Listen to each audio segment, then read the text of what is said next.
I rang the doorbell and stepped back to wait for my host. I put my arms around my darling Heather and pulled her to me for a quick kiss. Oh, how I loved this woman. She had given me 4 of the happiest years of my life. We were going out again to celebrate our free evening with my best friend Doug Beavers. This time, we attended a New Year's Eve party at his mansion. I was looking forward to seeing Doug, but even more, I was looking forward to spending this evening and night with my wife and celebrating the new year in style. And I was about to ring the bell when finally Doug opened the door for us. He grinned and very loudly invited us inside. I had already realized by the number of cars parked outside and in the yard that the party was going to be very big, but I was still shocked by the number of people in his house. Doug reached over to Heather and hugged her tightly, then kissed her gently on the cheek before pulling her into the house. Turning to her, he shook my hand and stepped aside again so I could enter. The maid took our coats and disappeared with them. Doug walked between us and said, "Gosh, it's so good to see you two. I really don't like my parties to get this big, but I feel like I should invite everyone. I either have business or social obligations to everyone on my list, except for a few good friends like you two." Clarissa is somewhere nearby, probably dodging the hands of lechers as usual. The evening went on. Heather and I danced, ate, and drank far more than we should have. We didn't bother because we knew we had a bed upstairs for when we needed it. We were one of the few couples invited to spend the night, so we didn't have to drive drunk, hail a cab, or have one of us stay sober and act as the designated driver. I'm moderately successful in the investment business. Heck, I'm one of the top-selling brokers in my office and in the top quarter of brokers in the entire company. So I knew many of the people in the room. I was in agreement with Doug. Many of them were lowlifes or worse. My Heather was a very beautiful woman and had to fend off advances, as did his Clarissa. As the evening progressed, I took the opportunity to network. I said hello to current clients and made an offer to some of the people in the room, trying to attract new clients. As the evening progressed, I kept my eyes on Heather. I trusted her completely, but I had to admit I was still a little jealous. I kept a constant eye on her and occasionally took it upon myself to rescue her from men who I thought were trying to be more than just charming conversationalists. Every time I'd had to rescue her at previous parties, I'd gotten a smile and a tender kiss from Heather, usually accompanied by a quiet "thank you" or "thanks for saving me, honey" on her part. This evening was no exception. Many times I approached when I saw her trying to break free from the male and pull her away. I would get her gentle touch and smile, followed by a hug or a kiss on the cheek and a quiet "thank you." We talked for a while, danced or had a drink, and went our separate ways again. As the evening progressed, many people left, leaving only those who intended to celebrate the new year with our host. I began to notice that one particular man was following Heather, almost stalking her. He never took a step away from her and watched her constantly. I recognized the look in his eyes. He was hooked on her, completely in love with her, and took every opportunity to get his way. At first, Heather ignored him or even walked away. But as the evening progressed, she began to linger around him, even smiling or laughing when he spoke. Sometimes she would gently touch his forearm. It wasn't like my Heather. She never flirted that long with any of the men who approached her, especially a stranger. Doug saw me watching them just before midnight and approached me. He said, "That's Jonathan Douglas with Heather. He's a real asshole, a deluxe ladies' man. I didn't even invite him, but one of the ladies I invited brought him as her date. I haven't seen them together since you and Heather arrived." Doug stood beside me and looked around the room carefully. A curious expression appeared on his face. Then he continued, "In fact, it seems to me that Douglas's companion has already left. Tonight she watched him follow Heather around for a few minutes, and then I saw them having a rather animated conversation. I haven't seen her since. He's nothing but trouble, Stan. Trouble with a capital T. He's married, but they're more likely to live apart than together. He preys on married women or women who have something he wants. He usually goes after married pussies and single women with money that he thinks he can get his hands on. I don't know why. Hell, he's worth millions on his own. You should watch him. He might talk a nun into having fun with him and make her think it was her idea, and she loves him forever. For the third time that evening, I walked over to separate Heather and Jonathan. He glared at me, as he had on most previous occasions when I had separated him from Heather, and made a condescending remark as I walked away with her. Heather didn't thank me this time. She threw me a frustrated look and said, "Stan, what happened to you today? You could have told me that it was a pleasure chatting with Jonathan. Why did you see fit to separate us? He's not like most of the lechers you saved me from. He's a very interesting guy and he has the funniest stories. He's running for mayor and he was telling me about the people he has to deal with while campaigning. When he found out that I work in my company's public information and advertising department, he started asking me questions about how to better get his message out to voters. I think he might offer me a job, honey. I really need to communicate with him more. Just think what could happen if I could get a position in his administration." "I don't care, Heather. I don't trust that asshole, and I don't like having him around you. Doug says he's nothing but trouble. He's a real womanizer. I've heard really bad things about him too, and I want you to be safe. From what I hear, the position he's bringing you in for will require you to work on your back." Heather stared at me for a moment. I saw anger flash across her face and was afraid I'd messed up, but then she smiled. Leaning over to kiss my face, she said, "Ooh, that's so sweet. I actually think you're jealous."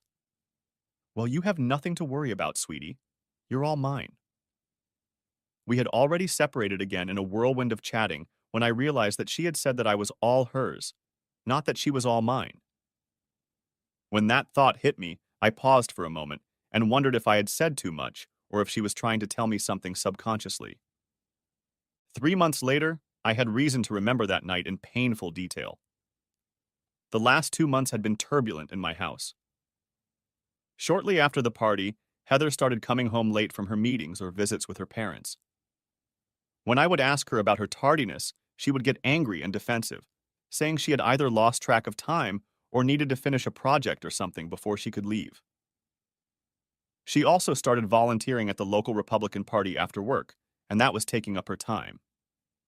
Heather is the manager of her section, and her skills in that area are almost legendary. She became a volunteer office manager for the local campaign headquarters and advised on informational initiatives.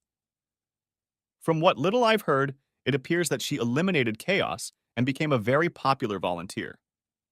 Like many cuckolded husbands who don't know cuckolds, when she began to leave our home more often, I began to notice that our sex life was suffering.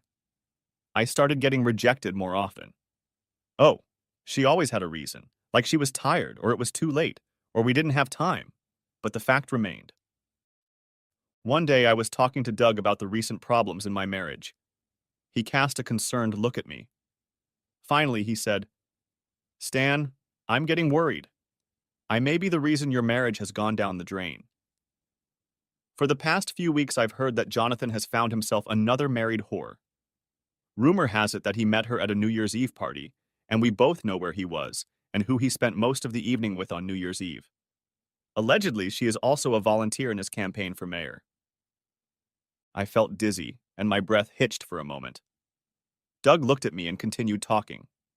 He said, "Stan, what's the matter? You went white as a sheet all at once."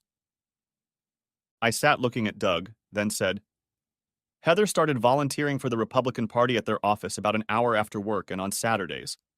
She always gets home late and refuses to talk about what she does. It seems that whenever I bring it up, she gets defensive and angry. The last few nights she gets angry if I approach her." Doug leaned back in his chair and pressed his lips together for a moment, then said, "Stan, I'm going to find out what's going on, and if... No, let's just say I intend to make him pay if he abuses my hospitality by starting an affair with my best friend's wife. I'd be pissed if he picked up any married woman at one of my parties, but abusing my hospitality by stealing your wife is even worse. I should have made him leave when his companion left, but I was too concerned with being a good host. If I have caused you trouble, my friend, I promise to make it up to the best of my ability."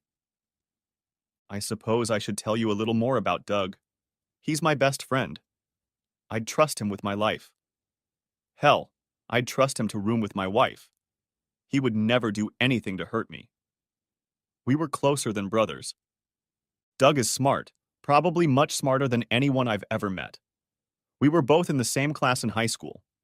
He was valedictorian, and I was barely in the top 10 in our class of 223. He took 1 year of college and decided it was a waste of time. He never had to study, missed almost every class, but still had a 4.0 grade point average. In the end, he just took a couple finance courses and then started teaching himself everything he needed to know about investing and finance. Of course, the reason he needed to learn about business and finance was because during his freshman year of college, he inherited a little over $70,000 when his grandparents passed away. Unlike most young people, once he received the money, he didn't squander it. He bought a better used pickup truck and invested the rest of the money in the stock market. He bought his first 2 stocks on the recommendation of a broker. Of course, they were taste and color, and the only people who made money on them were the broker and the brokerage firm. This made Doug very angry, and he began to study. He watched CNBC, read, and researched. He decided to open an account at a discount brokerage firm. He transferred all of his net worth into that account and started investing on his own. From the very first trade Doug made on his own, he started making money, much more than he did with the help of so-called experts. Of course, it didn't hurt that he started investing in the late 1980s, during the tech boom and dot-com craze. He got in and out of many stocks that were in great flux. No, he didn't make money on all of his purchases, but he managed to grow his capital exponentially. He had the good sense to get out when things got tough. He moved his investments into safer, more popular stocks and rode the market up with them. He bought Berkshire Hathaway at just over $17,000 per share and sold it when it reached $72,357 per share 3 years later. By then, he was a multi-millionaire and was in business with other people, either in venture capital mode or in other investments including real estate. I graduated from college and worked as a salesman for a restaurant chain for 4 years. I didn't like traveling and got serious about Heather, so I became a stockbroker. I managed a small portion of Doug's millions. He had given me some of his investments to manage when I started in the business. I suspected he did it to help a friend and felt guilty for doing so. I knew he didn't need me to advise and manage part of his portfolio and felt it was charitable. He convinced me that he needed me. His reasoning was twofold. First, he wanted some of his investments to be at different brokerages for safety. Second, he felt that someone in the business might find out about good deals or bad information about some of his companies before he did. No, neither of us thought for a second about what might be considered insider trading. But still, from time to time I found pearls of wisdom to share with him. We both prospered. He sent me many of his friends or acquaintances if they wanted to utilize the services of a full-service broker. I made money making deals for them. Doug didn't work outside the home. He worked 8 to 10 hours a day and very hard, but only for himself. He studied stocks, traded, and lived large on his own. He tried to involve Heather and me completely in his circle. We went with him to many charity events at his expense. Of course, I paid the bills for some of the events from time to time because I also had an expense account as a broker. We went with Doug to political meetings and talked to some of the most influential people in our neighborhood. I think we attended every party Doug threw at his house.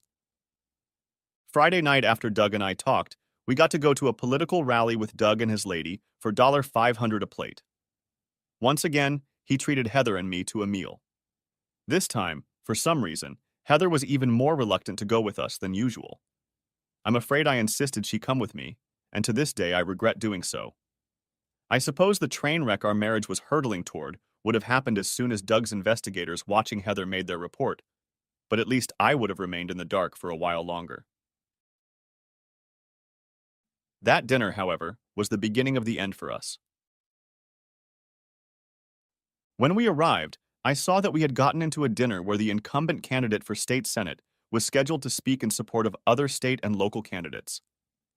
The money paid for the tickets went to the state Republican Party, although some of it was supposed to go to support local politicians. What I didn't know was that the guest of honor was to be a candidate for mayor of our fair city. Of course, It was none other than Jonathan "Asshole" Douglas. As we walked in, I saw Jonathan standing at the front of the room, smiling and chatting with several dignitaries.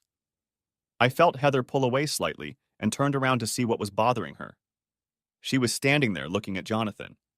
Her face was shining like a woman in love. It was then that I suspected I had lost my wife. I said, "What?" I saw Heather flinch slightly and then smile weakly at me. "I'm sorry, honey. I just didn't realize who this dinner was for." She looked so guilty that I wondered if it was true, but didn't say anything. She must have known Jonathan would be there, since she worked part-time at campaign headquarters. Now I understand why she was so resistant when I insisted we come. I looked over at Doug and saw that he was watching our little conversation. He turned and looked at Jonathan, then smiled and put his hand on Heather's back. He led her over to a chair and pulled it out, helping her sit down. He then sat Clarissa down in the chair that was to his left. As I walked past him, he said, "I'm sorry, Stan. I didn't realize he was one of the recipients of our bounty when I invited you." I saw her face, Bud. "I hope I'm wrong, but I have an appointment on Monday with a friend I'd like you to meet. Can we have lunch? Say, 11:30? Finished with her meal, Heather excused herself to the restroom. I noticed that as she left the table, Jonathan got up and left the room through another door. I thought for a moment, and then started to get up and follow him. Doug put his hand on my shoulder and said, "No, Stan. It's all taken care of, and if it's her, it'll be too late anyway. Just wait until Monday. Please?" Later that night, I lost sight of Heather again, and after returning from the restroom, I went in search of her. I managed to find my way to the stage and backstage. I heard moans and soft, gentle voices. One of them I recognized immediately. It was Heather's voice. I felt an instant rush of anger and started walking towards the voices. I tripped over a rope and made a noise. I heard Heather's voice. "Oh, someone's coming. I have to get out of here, honey. It won't do either of us any good if we get caught now. I'll see you at the office. I love you." I heard a quick slap, as if she'd given me a quick kiss, and then quick footsteps moving away on the other side of the stage. I followed her, but was too late to catch what I assumed was my cheating wife and Jonathan. I was slowly making my way back the way I had come when I ran into Doug in the hallway. His face was like a storm cloud. He grabbed me and made me stop and look at him. He said, "Damn it, Stan. I told you to leave it alone. My men need to gather information for you before you do something stupid. If she really is cheating on you, and I believe she is, we need information. Proof. So we can plan and get back at that asshole properly, and so you can get a better deal in the divorce if that's what you want. The way you're trying to do it, the only thing you're going to accomplish is getting hammered by the court system." After he calmed me down a bit, Doug continued. "I saw them rushing down another hallway. They stopped at the door to the hall and she looked around, trying to find you. Not seeing you, she got scared and told him she thought it was you wandering around trying to find them. Now you've got a suspicious crook on your hands, and you'll have a harder time coming out on him."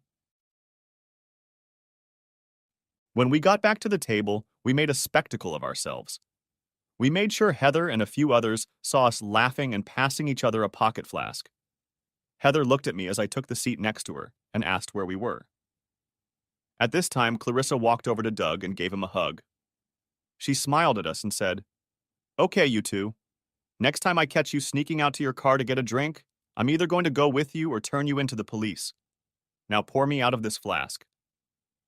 We watched as Heather relaxed a little and then turned to Clarissa and asked, "Oh my God, is that what those two were doing? I was wondering where they were when I couldn't find them." Clarissa laughed and replied, "Oh yes, I was trying to get to them to get my share before they went inside, but as you can see, they beat me to it." Later, during the dance, I took my turn with Clarissa. She snuggled up to me, and once when I tried to turn around to look around the room behind me, she refused to follow suit. She kissed me gently on the cheek and said, "No, Stan, you really don't want to look there. Just dance with me and try to enjoy the evening. I know what you're going through right now, and trust me, it's only going to get worse from here. Just remember that Doug and I are by your side and always will be." I relaxed a little and gently kissed her back. Thanks for helping with the conversation. I almost snapped, and Doug seems to think that would be a really bad thing. I want to rip that asshole apart so badly I don't know what to do.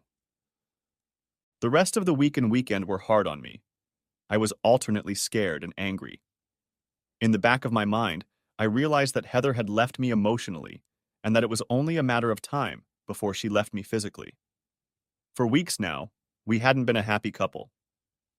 I began to mentally distance myself from her, even though I wasn't sure if she was cheating. If she wasn't cheating, then we had some other problem because we just weren't as loving a couple as we used to be.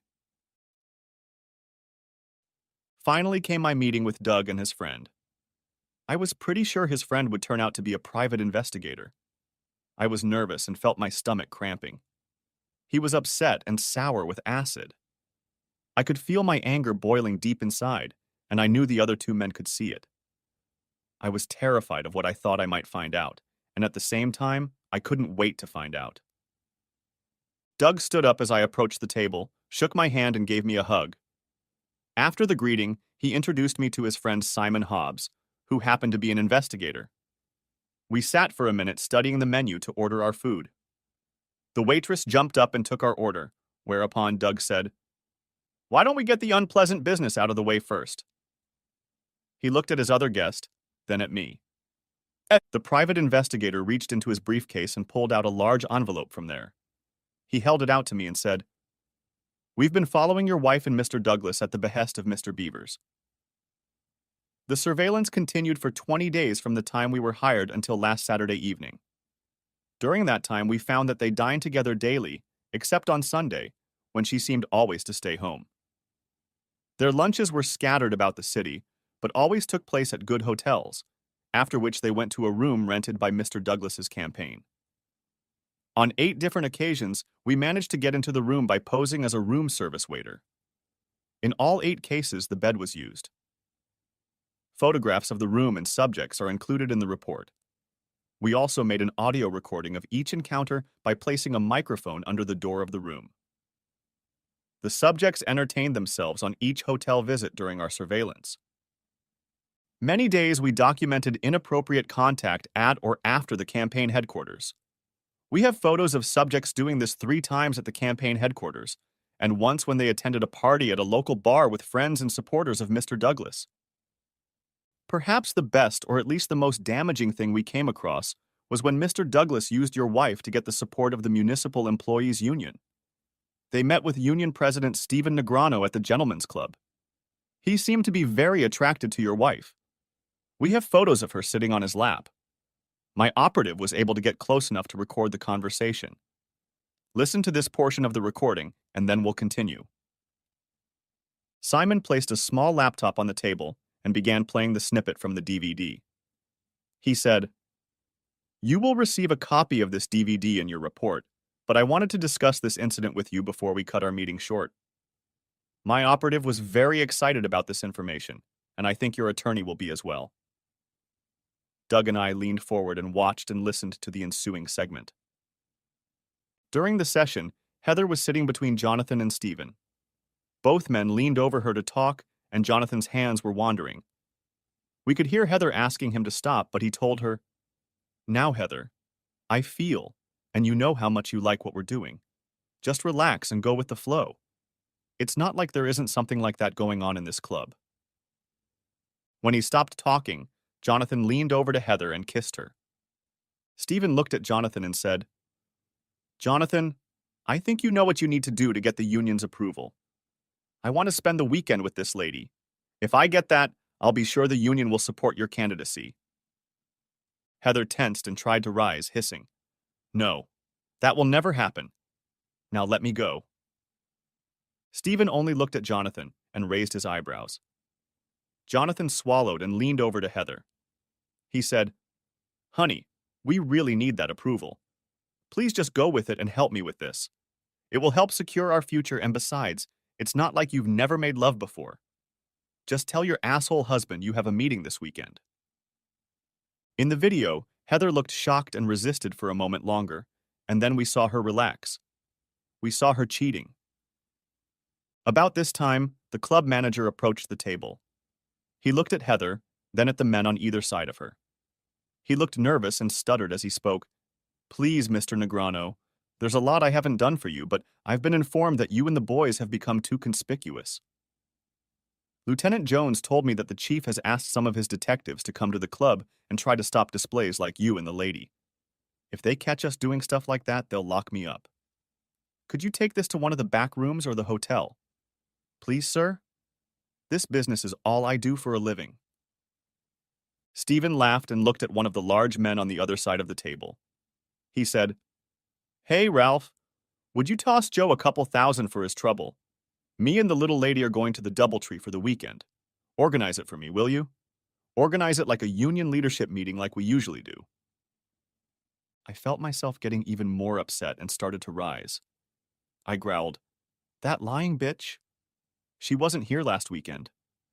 She called me Friday night and told me she had been assigned an urgent damage repair project for her employer and was flying out to San Francisco. Doug and Simon grabbed me and pulled me back to my seat.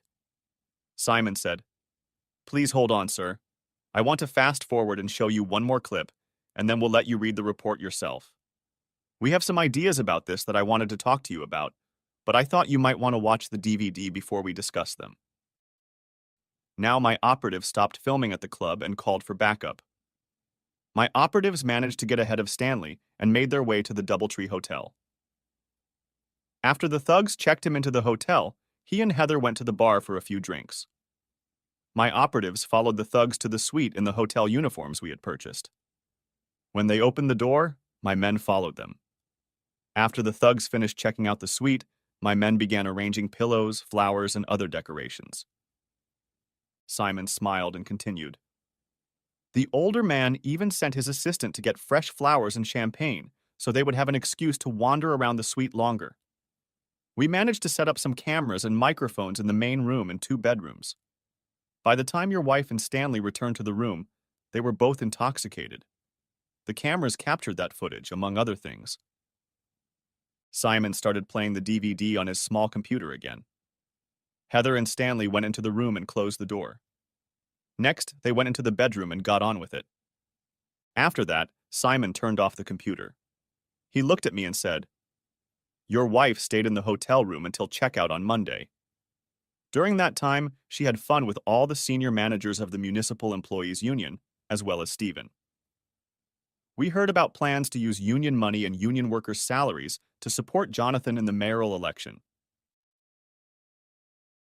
Late Saturday night, Jonathan visited the room and he, the director, and Stephen entertained Heather almost all night. We have pictures of this, as well as footage of them planning to misuse city funds if Jonathan is elected. We also have pictures of Senator Nussbaum and 2 judges having fun with your wife and Jonathan Douglas. Records show that he traded her favors for their endorsement. The investigator looked at me for a moment before continuing. He said, During your attempt to catch your wife and Mr. Douglas at the election dinner, they were about to do it on stage.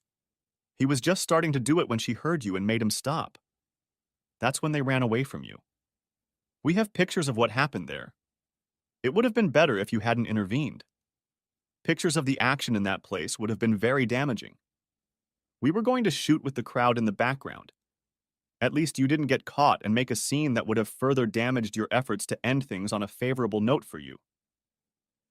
We have provided you with a copy of the entire case, sir, and will provide it to your attorney if you wish. Our investigation fees will cover any testimony in court if required. However, I would recommend continued surveillance for possible criminal prosecution. I know this is usually handled by the police, but if we provide them and the FBI with documentation of misuse of campaign funds and conspiracy, they will take our charges more seriously. Besides, if you file for divorce and your wife ends up in jail, you'll get a better settlement. Even knowing this was going to happen, I have to admit that I was upset and shocked.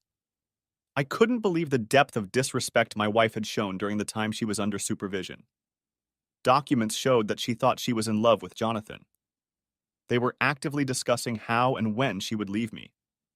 She talked excitedly about the position she had been promised in Jonathan's administration if he was elected mayor.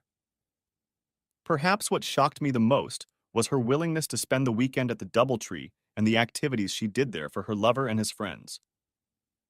I always knew Heather was driven to succeed in her career and admired by powerful people, but I just couldn't believe that she was willing to go to any lengths to get her way.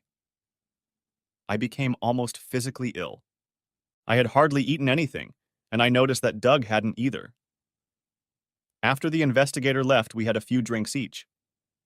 We were both quiet for a while in thought before Doug said to me, "Stan, I'm sorry I ruined your marriage. I hold myself completely responsible for your troubles, and I intend to make it up to you. I know I can't undo what I've allowed to happen, but I intend to do the best I can. I will find you a good lawyer if, no, nothing, for the divorce. I'll give you any other support you need until you're back to the way you were before, as much as possible." I pushed away from the table and looked at Doug. I said, "Well, get busy finding a lawyer." I was almost ready to give her an ultimatum. Either she would stop acting like this, or we would divorce before I knew for sure she was cheating. Now there's no way I'm leaving that bitch. Oh my God, I can't believe she did those things. I wonder when she changed, or did I just never know what kind of woman she really was? As for the other thing, you know as well as I do that Heather's cheating wasn't your fault, and you don't owe me anything because of it. On Thursday, Doug called me and said, "Hey, my friend, I found you an absolute shark among lawyers. She passionately hates cheaters and always sides with the innocent party in a divorce case. She has a real hatred for public personas and businessmen who use their status and position to cheat on women. If you play this outright, you can not only dump Heather and keep most of your assets, but you can also get your pound of flesh from Jonathan." Doug gave me the name and phone number of a lawyer he recommended. I called her in the afternoon to arrange a consultation. When I told her assistant who I was, she replied that they were expecting my call. She also said they had an appointment for the next morning at 9 a.m. if I could make it. I agreed to the appointment time and was given a list of things I needed to bring and information to have with me for my first appointment. When I arrived the next morning, I was immediately ushered into the office. My new attorney impressed me, and we quickly moved into a friendly conversation about my desires and aspirations for my upcoming divorce proceedings. I told my new attorney, Sally, "I want to get out of this marriage with all of my assets. I know I probably won't get them, but that's what I want. I want to sue the bastard who stole my wife for everything I can get my hands on. I want him to lose the mayoral election and be penniless." Sally smiled and leaned back in her chair. She rocked it slightly from side to side, pondering. Finally, she smiled and asked, "Do you really want to do this, or do you want to destroy him financially, take away his election and his good name, and send him to prison? We can almost certainly get him jail time if we do it right. I've already read part of the private investigator's report, and it's good. I'm sorry. I know how bad it is for you and your marriage, but the information it contains is so flawed that we can crucify most of the protagonists in this little mess. Furthermore, I am obligated to turn the investigator's report over to the authorities because they violated several federal laws. If you let me do that first and then file for divorce, we can deal him a more painful blow. If you file first, he can run and evade capture for a while. I don't care what we do to him and the other assholes who did this to Heather, just as long as it hurts and hurts a lot. I know Heather is guilty of all of this. From what I saw when he first met her, he was the aggressor. He stalked her until she succumbed to his charms and climbed into his bed. It takes two to tango, you know. She always wore rings, so he knew she was married. In fact, I heard them talking on tapes about her stupid husband and planning what to do to me when it was time for the big breakup. Sally and I worked through all of her issues, and I made a decision. I told her to prepare and file divorce papers immediately. Sally and I also agreed that the private investigator's report should be immediately turned over to the FBI so they could begin investigating campaign law violations and misuse of union and city funds and positions. Sally suggested that I go with the bailiff when Heather was served with the subpoena and threatened to sue Mr. Douglas. She said, "If he operates the way most politicians and powerful people do, he will either threaten you with physical harm, fire you from your job, or threaten a countersuit. If you hold firm, I expect him to offer to secretly negotiate with you to pay you off. In that case, depending on where he gets the money, we could prosecute him for even more campaign law violations. As sleazy as many people in public office are, I expect him to try to divert campaign funds to pay you off. Sally reached into her desk drawer and handed me a small microphone and recorder. She said, I want you to carry this with you at all times and keep it on. Hide the microphone in your hair and the recorder in your car. The range of the transmitter is about half a mile. If your car is out of range of the transmitter, this little microphone can record up to 6 hours of conversation. The device will download any saved recordings as soon as you are within range of your car. If you give me the keys, I'll have someone set up the recorder in your car while we finish up here. I also suggest that you either rehire your private investigator or let me find one for you to continue monitoring your wife and Mr. Douglas. It has come to my attention that Mrs. Malone is not the first wife he has seduced, and when he was caught, he tried to use illegal means to cover up the problem. If we have a plan and suggestions on tape this time, we can really mess with him and your wife. I smiled and said, the detective made the same recommendation. I'm still holding him in reserve.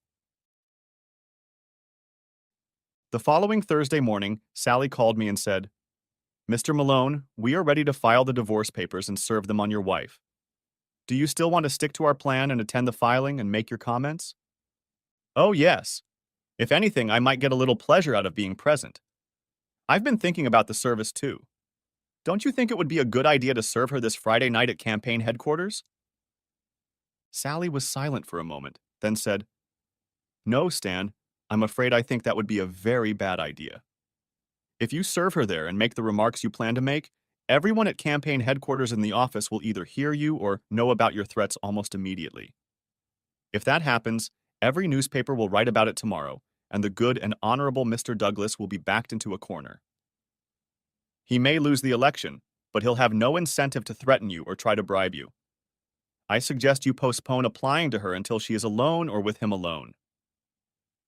Okay, I think I see where you're going with this. Why don't we just follow them and see if they go out alone tomorrow night? Heather doesn't usually get home until almost midnight on Fridays. I think the private investigator's report said that they usually spend some time alone in a hotel room on Friday night, usually the same one they used on Friday at noon.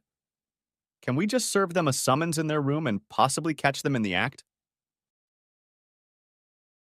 Sally agreed to have the bailiff, and I interrupt their rendezvous in the hotel room Friday night. When I entered my office, there were 2 men in suits waiting for me. They introduced themselves and said they wanted to discuss how I would handle some funds for their widowed mother. I smiled and invited them into my office. After I closed the door, they approached me and showed me their identification. They were from the FBI and wanted to discuss my interest in Jonathan. They were working on a case based on the material my attorney had already handed over. When the 2 gentlemen learned that I intended to go with the bailiff and record the procedure, they also asked me to wear one of their devices to record the conversation. This request alarmed me, as I wondered how this would affect my plans to get some questionable money from Jonathan, my payoff, if you will. But I couldn't think of a good reason to turn them down, so I agreed to wear their wire. That night, we all followed the 2 oblivious lovebirds from campaign headquarters to the hotel. They left headquarters at 7 p.m. and were in the room by 7:30. There were so many of us that it was like a convoy. I was even afraid we would be identified. After they got to the hotel, we gave them almost an hour of time. I had thoughtfully brought my camera with me to capture this stretch of time for posterity. I'm not usually interested in home movies, but in this case, I made an exception. We were just getting ready to knock on the door when we received a gift from God. We heard the elevator door open, and out stepped a waiter carrying a cart of dishes. He walked up to the room and looked at us with a questioning expression on his face. I smiled and pointed to the door and then said, "Come in, be our guests." We didn't realize we were interrupting Mr. Douglas's dinner. We'll be right back. The waiter smiled and said, "Okay, no problem." He knocked on the door, and when the asshole asked who it was, he said, "Room service." The door opened and our friendly waiter entered the room. The process server and I stood back and waited for the waiter to leave. When he opened the door to leave, I moved over so it wouldn't close. The process server and I then quietly entered the room. We stood in front of the door for a moment so we couldn't see the two crooks. We waited until Jonathan and Heather started dinner before we fully entered the room and saw them. When we entered the room, I was a little ahead of them. I was shocked, appalled, and heartbroken at what I saw. I know I shouldn't have done that since I saw the private investigator's report, but I was shocked. There is something different about seeing the tape and seeing it in real life. From the looks on both of their faces, they were in seventh heaven. Finally, I nodded to the server, and he walked into the room. He asked, "Are you Jonathan Douglas and Heather Malone?" Heather shrieked. Jonathan let out an oath and angrily stood up. He growled, "Yes, asshole, you are, and I advise you to get out of my hotel room immediately. How did you even get in here?" "Well, sir, your room service waiter let us in as he was leaving. Didn't you hear us ask if we could come in?" "I was sure you had invited us in." The server walked further into the room and handed Heather the divorce papers. He said, "You have been served." I walked further into the room and Heather finally saw me. She said, "Stan, damn you. What are you doing here and what is this divorce? If you don't call off this madness, you'll have nothing, I'll have everything." "No, Heather, you won't do any of that. In fact, if you know what's good for you, you'll just sign the papers and accept the agreement I've offered. When I'm done with you, I'm going to get my pound of flesh from this lover. I'm going to sue him and his campaign for mental abuse and alienation of affection. I'm lucky we live in one of the states that still allows such lawsuits. Of course, as a bonus, this could affect the election. Roughly speaking, you've been screwed, and now you're going to get screwed big time." Heather didn't even try to go home that night. In fact, I didn't see or hear from her until the following Wednesday when she called me at work. She didn't even try to apologize or make small talk. When I picked up the phone, she started talking. She said, "Jonathan and I want to meet with you about this mess. We have reserved a meeting room at the Doubletree Hotel for this evening. We want to get this mess over with so we can move on. We look forward to seeing you at 7. I received no response. I wasn't asked if I could make it to the meeting. I was simply told to show up. I called Sally and told her about the phone call, then called my contact at the FBI. Sally told me to be sure to attend the meeting, as did the FBI. Sally said she would be there with me. The FBI also said there would be people around to help if there were any difficulties. Arriving at the hotel, I asked where my meeting would be held. The receptionist directed me down the hall to the smallest of the meeting rooms. When I arrived, there was a very large man standing at the door. I started to walk in, but he stopped me. "There is a private meeting going on in this room, sir." "Yes, I know. I'm Stan Malone, and I'm supposed to be there." After checking my ID, he knocked on the door. It opened slightly, and he said, "Mr. Malone is here, sir." I didn't hear what was said, but the door closed. The guard turned to me and said, "I must search you, sir. Would you mind turning your pockets out into the tray?" After I turned my pockets out, they started searching me. I started to get angry and demanded an explanation as to why I was being searched. The thug grinned and said, "Well, sir, people have been known to try to take down political figures, and Mr. Douglas doesn't want to take any chances." I strongly suspected that I was being searched for a tape recorder or wiretap, but I didn't bother to ask. My hair was quite long, and the little transmitters I carried were hidden in it, glued to my scalp. After the search, it took almost 5 minutes before the door opened, and I was allowed to enter the meeting room. When I entered the room, I saw Heather sitting at the table looking at me.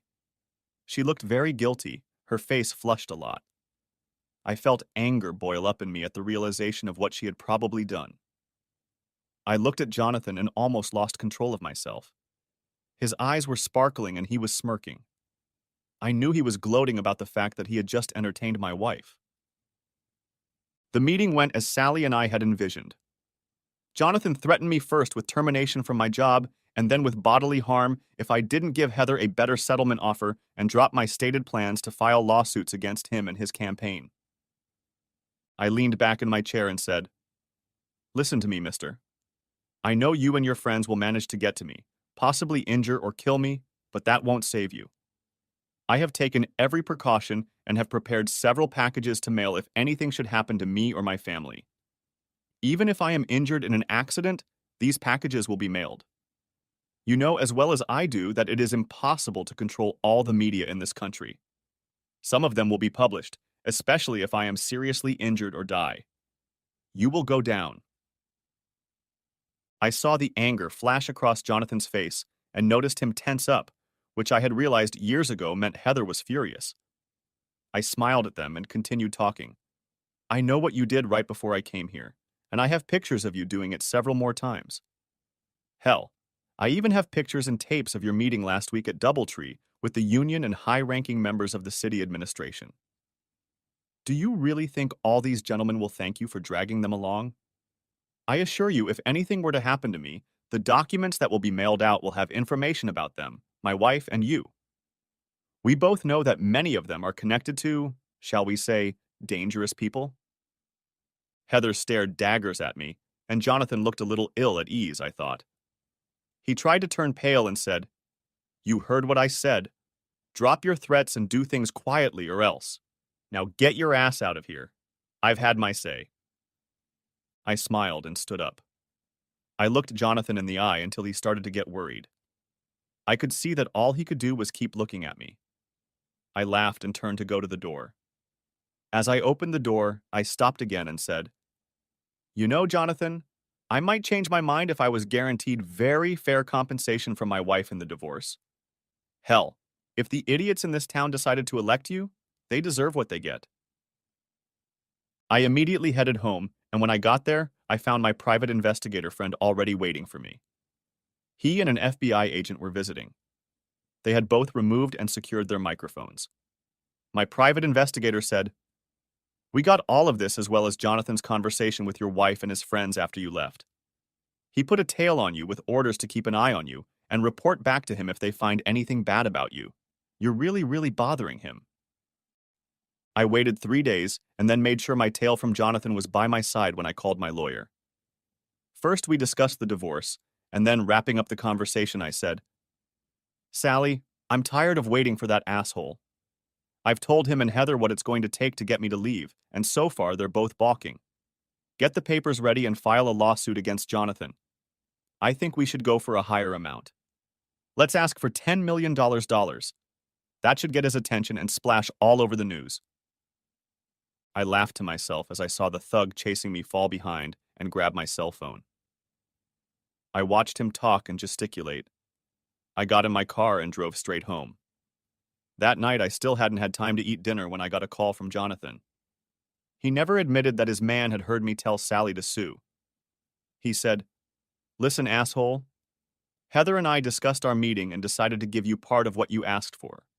She will sign the divorce papers you gave her with no changes.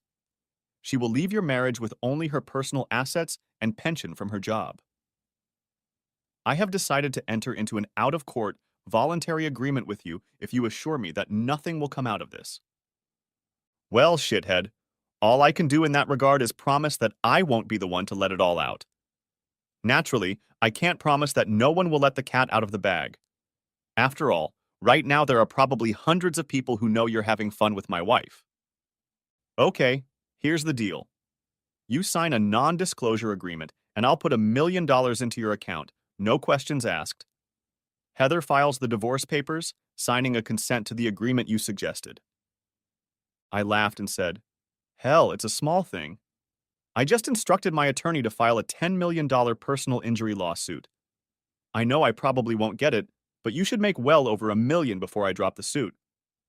Hell, I can make over $1 million on the book and movie rights if I sell this story." Okay. I guess I could make a little more, but not much more. How about $1.7 million? I think I can squeeze the most out of it, and no one will say too much. I'll figure out a way to show it was spent on the campaign. But that's my best offer. Okay, but we need to move on. I'm not telling my lawyer to stop working until I see the money in my bank account. Here are the numbers for the secret account in the Cayman Islands. I didn't tell him I'd opened the account in his name and used his mailing address. I hoped federal investigators would discover this and follow the trail of money from his campaign to the bank. Of course, I planned to wire the money the day it arrived, so it couldn't be returned. Later that evening, I heard my doorbell ring. When I walked over, I saw the same man who had guarded the door during my meeting with Jonathan and Heather. He looked at me and held out a clipboard with a one-page legal document on it. He said, "Mr. Douglas asked me to bring this for you to sign." I read the document, then looked up at him. I said, "It looks fine to me, but before I sign it, I have to discuss it with my lawyer." "Well, I shouldn't leave without it." I sighed and closed the door in his face. I went to my office and called Sally. When I explained to her the nature of the problem, she agreed to come to my house and go over the document. It took her almost an hour to get there, but after reading the document, she smiled and told me to sign it. 3 days later, I discovered that the account balance in the Caymans was $1,700,000. That same day, I received a call from my attorney informing me that Heather had returned the signed divorce agreement and it had been filed with the court. Since the divorce was uncontested, it should be finalized in 30 days. I had already transferred the money from my account in the Caymans in case this asshole tried to get it back. I moved it twice around the world and then deposited it in another account in another Cayman bank under another assumed name. I continued to work through these difficult times, but my production was suffering. My commissions were almost half what they normally are, and not just because of the bad economy. Many times, one of my coworkers would fill in for me and take a commission on the sales and purchases my clients made. After my divorce was finalized, I was still reeling. I was making more and more mistakes at work, and it was costing me dearly. If I bought or sold the wrong thing for a client, I had to correct the situation. I was tired of constantly looking over my shoulder to make sure there was no accident in my path. I was afraid that at some point Jonathan and his friends would decide to take a chance and hurt me for what I had done to him. I was especially worried about retaliation when the feds finally took action against all the players. And I was sitting at home one night wondering how my life could have gone to hell so quickly when the doorbell rang. It was already 9 o'clock at night.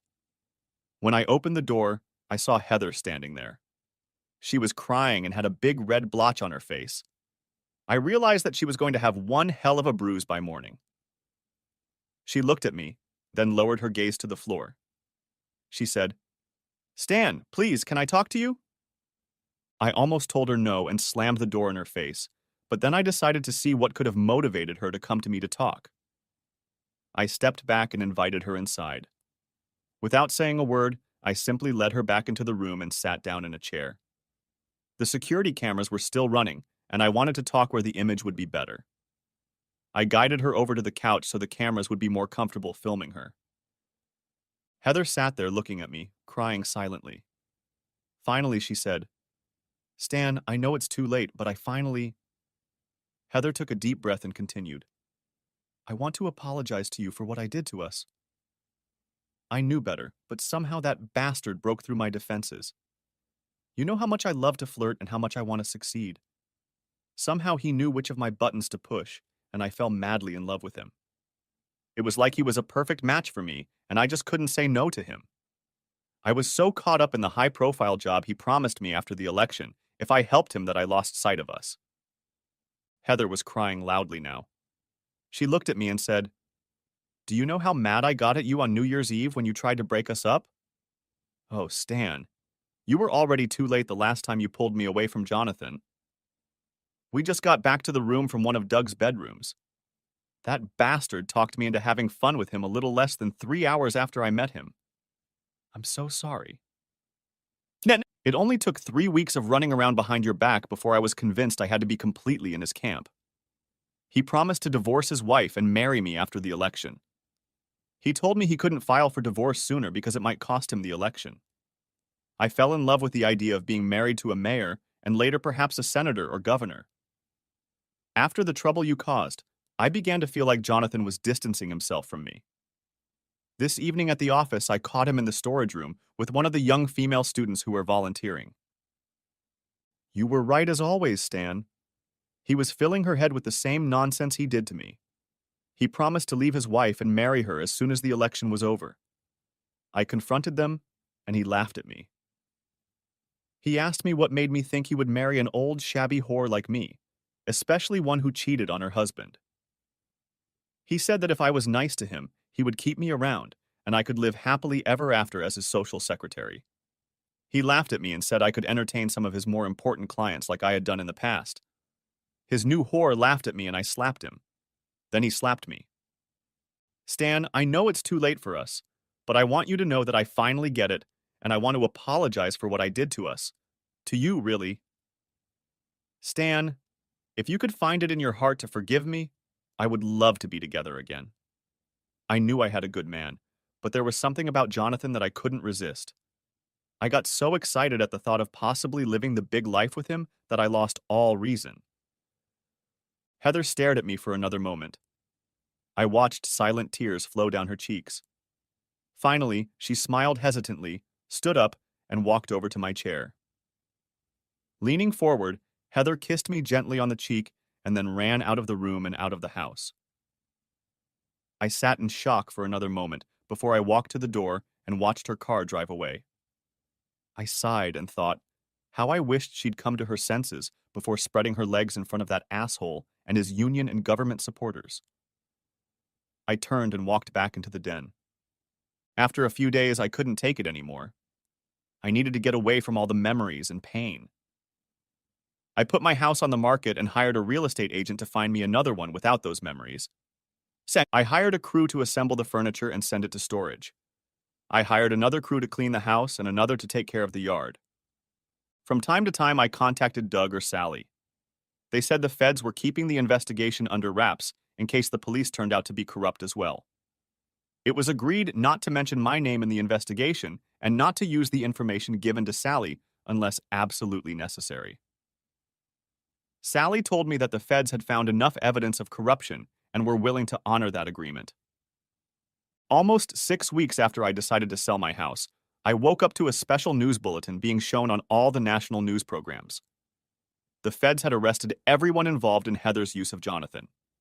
They were indicted on numerous charges, including misuse of funds, corruption, malfeasance in office, campaign violations, and racketeering, among others.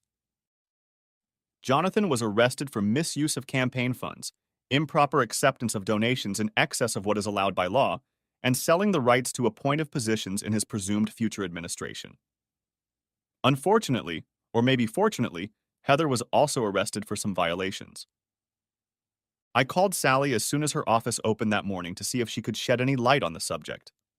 All she knew at that point was that the information had been leaked by someone other than me, so it looked like Jonathan and his payoff would be clear to me. Of course, he couldn't get the money back, but if he sued me over the non-disclosure agreement, it's possible, even likely, that I would have won, because the FBI and the news service attributed to 2 campaign staffers the tips that started the investigation.